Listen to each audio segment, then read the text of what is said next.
Episode 56 की starting होती है और हुआंगफू की बातें सुन क्यूआई खुश होती हुई कहता है, क्या मैं सच में उन्हें बता सकता हूँ कि उनका एक पोता भी है? और क्या ये वही रहस्यमयी लड़की है जिसने आपको बहकाया? और क्या तुमको उसकी ही वजह से चोट लगी? आइडिया में भी एक ऐसी माँ के बारे में स्टोरी लिखूंगा जिसकी शादी नहीं हुई है लेकिन उसका एक बेटा है। और भाई मुझे उसके बारे में और भी बातें बताओ ताकि मैं इंस्पायर हो सकूं। और हुआंगफू गुस्से में कहता है, नहीं मैं अभी बहुत ही ज्यादा बिजी हूँ और अब तुम यहाँ से जा सकते हो। फिर क्यूआई कहता है, मॉम डैड घर पर ही है और वो कल सुबह की ही फ्लाइट पकड़ लेंगे जैसे ही उनको पता चलेगा कि हमारे परिवार का उत्तराधिकारी ने। तभी हुआंगफू कॉल कट करती हुई गुस्से से उससे कहता है तुम।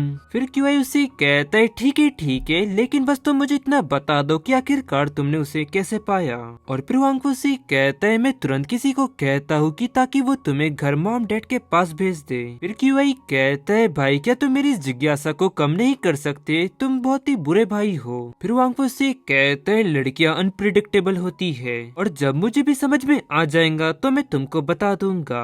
और वांगफू की ये बातें सुन क्यूआई हैरानी से मन में कहता है, पिछली बार जब वो लड़की गायब हुई थी उसको लगभग 6 साल हो चुका है और भाई अभी तक उसे नहीं भूल पाया और ऐसा लगता है कि अभी तक भाई उसका दिल नहीं जीत पाया है। और आखिरकार वो लड़की किस तरह की होंगी, मैं तो काफी ज्यादा एक्साइटेड हूँ उसे देखने के लिए। और फिर क्यूआई जाकर हुआंगफू को पीछे से गले लगाते हुए कहता है, भाई क्या तुम चाहते हो कि मैं तुमको सिखाऊं कि लड़कियों को किस तरह पटाया जाता है? और कहीं ऐसा तो नहीं कि वो चीज तुम्हारी छोटी है जिससे लड़कियों को संतुष्ट किया जाता है? लाओ मुझे देखने दो। और वहीं हुआंगफू को ये बिल्कुल भी अच्छा नहीं लगता कि उसका सामान कोई और देख रहा है। और फिर वो गुस्से से चिल्लाते हुए से कहता है, तुम यहाँ से निकल जाओ। और फिर शिफ्ट धर्म को समय बाद का समय दिखाया जाता है जहाँ पर हुआंगफू कुछ पेपर्स देख रहा होता है, लेकिन जैसे ही उसे गेट खुलने की आवाज आती है वो तुरंत ऐसा बर्ताव करने लगता है जैसे कि वो काफी ज्यादा कमजोर है। और फिर नैन रूम में एंटर होती है और उसे देख वो कहता है, नैन तुम यहाँ? और नैन उसे काम करता देख उससे कहती है, हुआंगफू क्या काम करना इतना ज्यादा जरूरी है? और अभी वैसे तुम पूरी तरह से ठीक नहीं हुए हो, तुम्हें बेफालतू खुद पर जोर नहीं डालना चाहिए। और फिर वो खड़े होते हुए कहता है, वैसे टैंक कहाँ है? और फिर वो कांपने का नाटक करने लगता है और वो नैन को गले लगा लेता है और वो उसे कहती है, ध्यान से।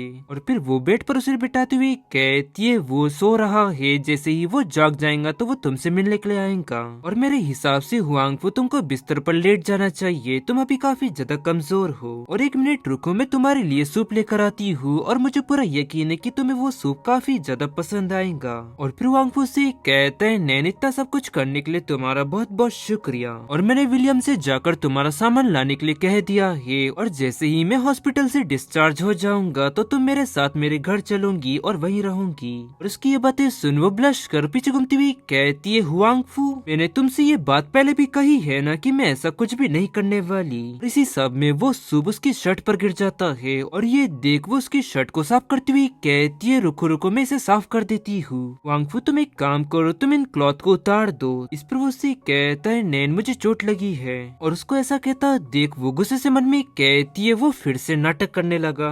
वो हमेशा दूसरों के सामने खुद को काफी ज्यादा गंभीर दिखाता है लेकिन वही मेरे सामने वो एक्टिंग करने लगता है बिल्कुल एक बच्चे की तरह। और उसे ये चोट इसलिए लग गई क्योंकि वो टैंक को बचा रहा था।